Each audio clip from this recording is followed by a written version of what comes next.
Your mother worked as a cleaning lady her whole life. She shouldn't even be at this table with educated people. My son-in-law's words cut through the crystal chandeliers and champagne toasts like a knife. His mother, Patricia, sitting across from me in her Chanel suit, raised her glass and smirked. James is right, dear. Perhaps Eleanor would be more comfortable helping the catering staff in the kitchen? I watched my daughter Catherine's face drain of color. Her knuckles went white as she gripped her dessert fork. This was supposed to be a celebration of her 5th wedding anniversary. Instead, I was being asked to leave the table at my own daughter's party. Let me back up. I should probably start from the beginning, so you understand how we got here. My name is Eleanor Walsh, and I'm 63 years old now. Back when I was raising my daughter Catherine as a single mother, I worked 3 jobs to keep food on the table. During the day, I cleaned offices in downtown Seattle.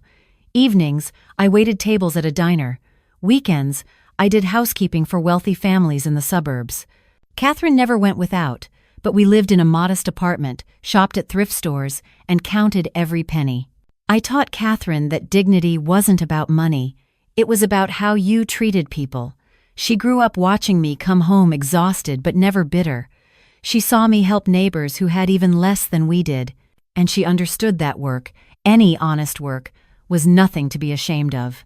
Catherine was brilliant. She got scholarships, worked her way through college, and became a successful marketing executive. At 28, she met James Holloway at a corporate conference. He was a finance manager, well-educated, from what he called old money.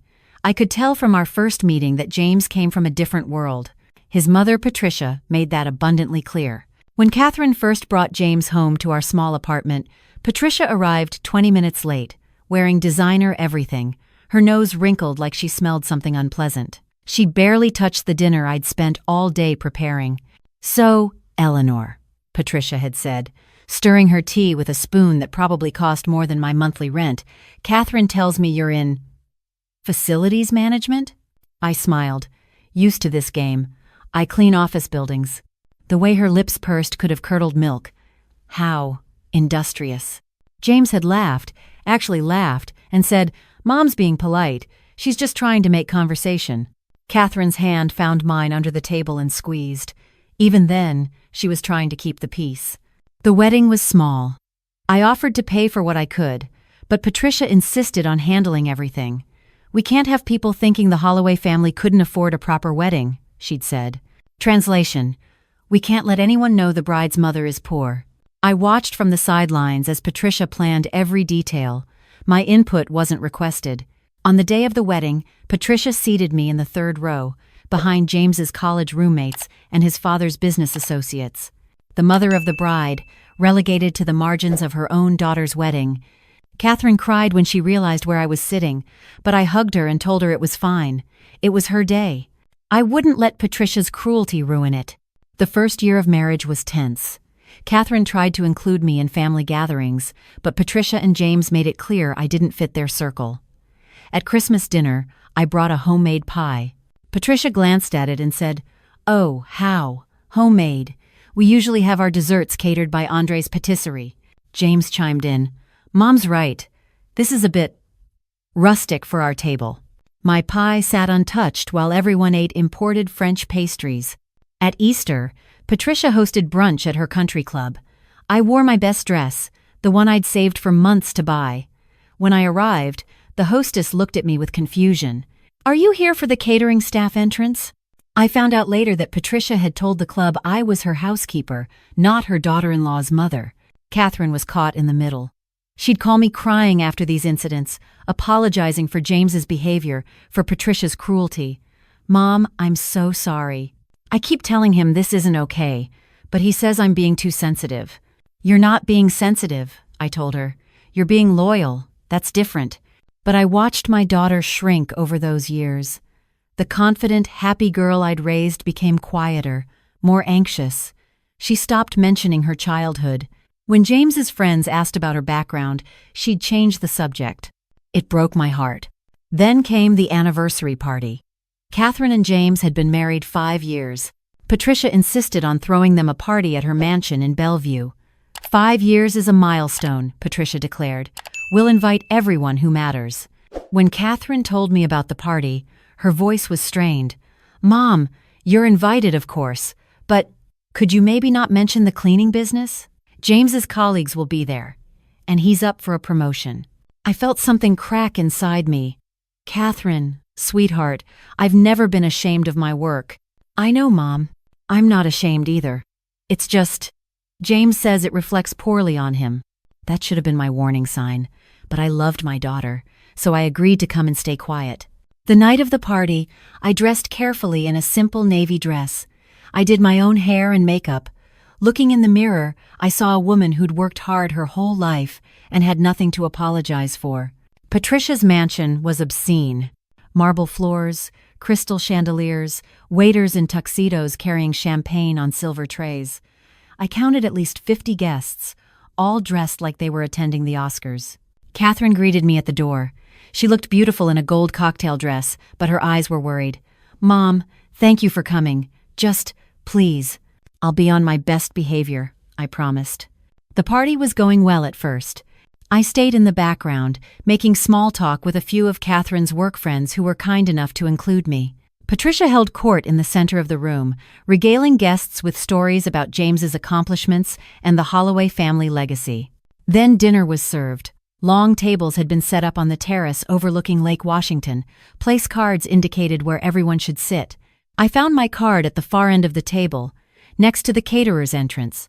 Patricia had seated me as far from the important guests as possible. I sat down quietly. Across from me was an elderly man who introduced himself as Robert, James's great-uncle. He was kind, asked about my life with genuine interest. We were having a pleasant conversation when I heard James's voice carry down the table. And of course, Catherine's come so far from her background. You'd never know she grew up in a one-bedroom apartment with a single mother who cleaned toilets for a living. The table went silent. I felt every eye turn toward me. My hands started to shake. Catherine's face went white. One of James's colleagues, a young man in an expensive suit, laughed. "Seriously? I thought Catherine came from money." James shrugged, taking another sip of his wine. "No, her mother's a cleaning lady. Still is, actually." Can you imagine? That's when Patricia decided to twist the knife. "Eleanor, darling, since you're more comfortable with domestic work, perhaps you'd like to help the catering staff? I'm sure they could use an experienced hand in the kitchen." The suggestion hung in the air like poison gas. Someone gasped. Others looked away, embarrassed. I sat frozen, humiliation burning through my chest like acid. Catherine's chair scraped back. She stood up so fast her napkin fell to the floor. Her voice, when she spoke, was shaking but clear. "Don't you dare." James turned to her, annoyed. "Catherine, sit down. Mom's just joking." "She's not joking, James. She never is. And neither are you." Catherine's hands were trembling, but she walked down the length of the table until she was standing next to me. "Mom, I am so sorry. I should have stood up for you years ago." Patricia's face was turning red. "Catherine, you're making a scene. This is inappropriate." "You want to know what's inappropriate?" Catherine's voice rose. "Humiliating my mother in front of all these people, treating her like she's less than human because she worked hard to give me a good life. The woman who sacrificed everything so I could go to college, have opportunities, become successful. And you're suggesting she served drinks to your friends?" James stood up. "Catherine, that's my mother you're talking to. You need to apologize." "No." Catherine's voice was steel now. "I'm done apologizing for things I shouldn't be sorry for. I'm done pretending my mother is something to be ashamed of. And I'm done letting you treat the most important person in my life like trash." She reached for my hand. Her palm was sweaty against mine, but her grip was firm. "Mom, we're leaving." I stood up on shaky legs. "Catherine, you don't have to." "Yes, I do. I should have done this years ago." That's when Robert, the kind elderly man I'd been talking to, cleared his throat. "Before you go, James, Patricia, there's something you should know about Eleanor." Everyone turned to look at him. He was smiling slightly, like he knew a secret. "What's that, Uncle Robert?" James asked impatiently. "Well, for starters, she owns the building where your office is located." The silence that followed was deafening. James blinked. "What?" Robert continued, clearly enjoying himself. "Eleanor Walsh. I recognized the name earlier but wasn't sure until we talked. You see, I used to work in commercial real estate. 20 years ago, Eleanor started buying properties. Small buildings at first, then larger ones. She was quite shrewd about it, never flashy, very private. But I remember the Walsh Properties portfolio. It's worth approximately $40 million now, isn't it, Eleanor? I felt 50 pairs of eyes swing to me. Catherine's mouth fell open. I cleared my throat. Yes, approximately. Patricia's champagne glass slipped from her fingers and shattered on the marble floor. No one moved to clean it up. Robert wasn't finished. In fact, if I remember correctly, the Holloway Trust Fund, the one Patricia is so proud of, that fund James has been living off of, Eleanor is one of the primary investors. Has been for about 15 years. James looked like he might be sick. That's not possible. Oh, it's quite possible, Robert said cheerfully. I helped arrange some of those investments myself, back when I was more active in the business. Eleanor preferred to keep her involvement quiet. She never wanted credit. But yes, James, a significant portion of your trust fund, your mother's lifestyle, even this house, they're all partially funded by Eleanor's investments. Catherine was staring at me. Mom, is this true? I nodded slowly. Yes, sweetheart, it's true. But how? Why didn't you tell me? I took a deep breath. This was the conversation I'd been dreading for years. When I was cleaning offices at night, I was working in the financial district. I'd see all these papers, these reports, lying around. I started reading them, teaching myself about investments, real estate, market trends. I took every penny I could save and started buying small properties, fixed them up, rented them out, bought more. I looked around at the shocked faces staring at me. I kept working as a cleaner because I liked the work. I liked the people I worked with. I liked staying humble, staying grounded. And I never told you, Catherine, because I wanted you to succeed on your own merit, not because of money. But, Catherine's voice broke, all those years, I thought we were struggling. You worked yourself to exhaustion. We were struggling at first, I corrected gently. But I started building wealth early on. I just never spent it on luxuries. I invested it. I saved it. I put it aside for your future, for your children's future. I didn't need a mansion or fancy clothes to be happy. I had you. Patricia finally found her voice. This is ridiculous. If you're so wealthy, why dress like that? She gestured at my simple dress with disgust. Why live in that tiny apartment? Why work as a maid? Because, I said quietly, I wanted to see who people really were. I wanted to know if they'd treat me with kindness and respect, even when they thought I had nothing to offer them. And you, Patricia, you failed that test spectacularly. I turned to James. As for you, I kept hoping you'd grow up, that you'd stop being your mother's echo, that you'd appreciate my daughter for who she is, not who you wanted to mold her into. But you've spent 5 years making her feel small, making her apologize for where she came from, making her ashamed of the woman who loved her unconditionally. James's face was scarlet. I didn't. Yes, you did. Every Christmas, every Easter, every family gathering, you made it clear that I wasn't good enough for your precious family circle. I felt anger building now, hot and righteous. Well, here's something for you to think about. That trust fund you've been living off of? I'm one of the 3 primary investors. I can withdraw my stake at any time. Patricia gasped. You can't. I absolutely can. It's in the contract. I insisted on it years ago, just in case. I never thought I'd need to use it, but then again, I never thought someone would treat me like garbage in front of 50 people at my own daughter's anniversary party. I squeezed Catherine's hand and looked up at my daughter. She had tears streaming down her face, but she was smiling.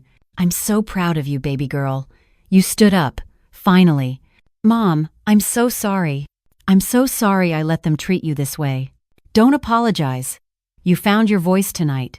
That's what matters. I looked back at James and Patricia.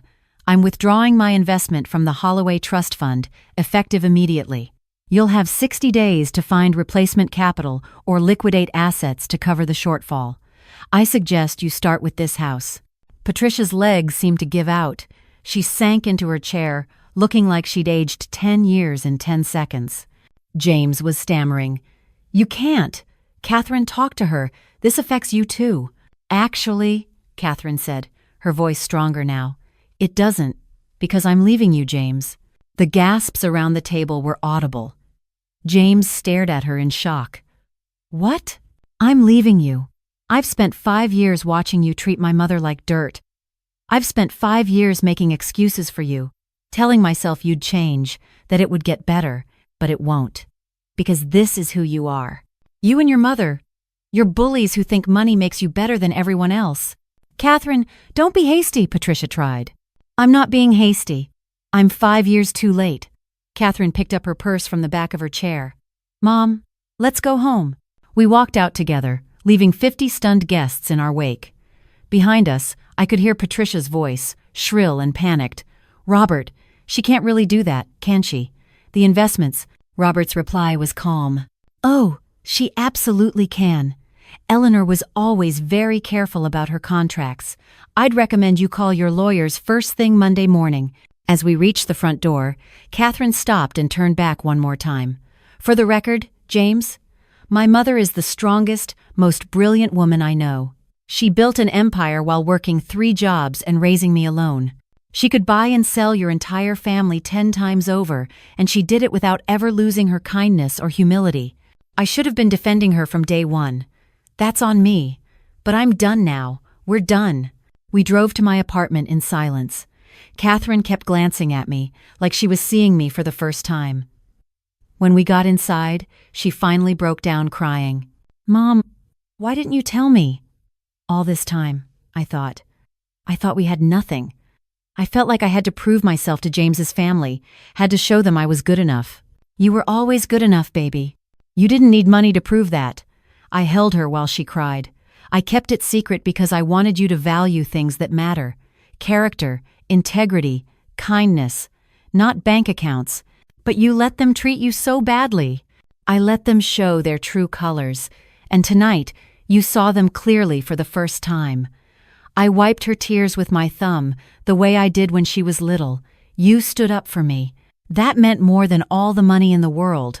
We talked for hours that night.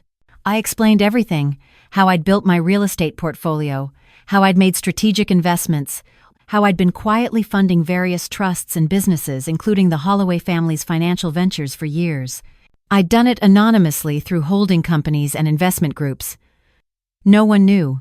Eleanor Walsh, the cleaning lady, was also EW.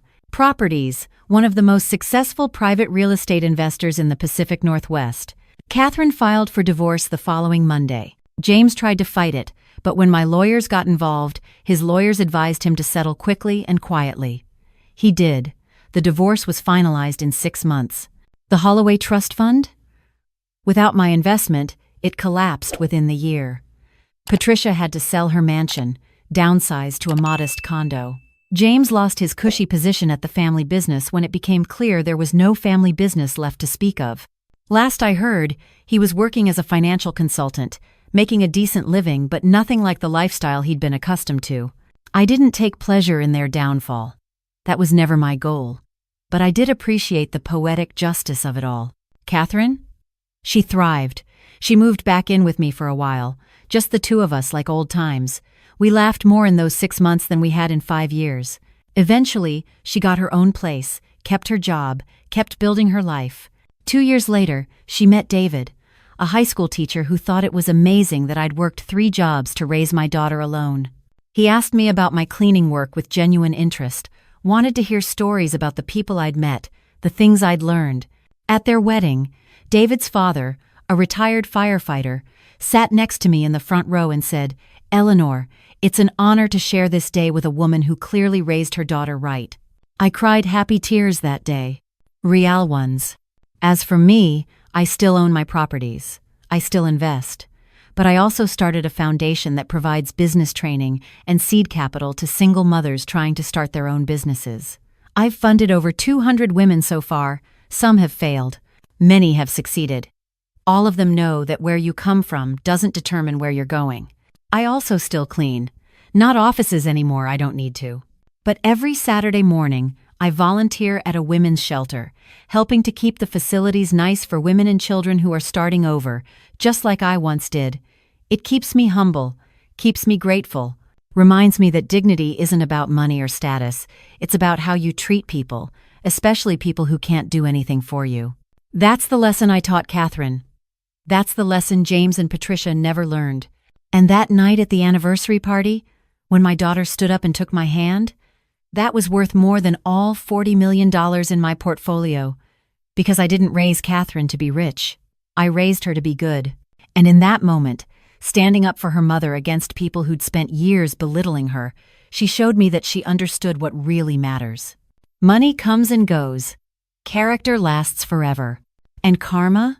Well, karma has a way of showing up exactly when it's needed most, usually right around the time someone suggests that a hard-working mother should eat in the kitchen with the dog.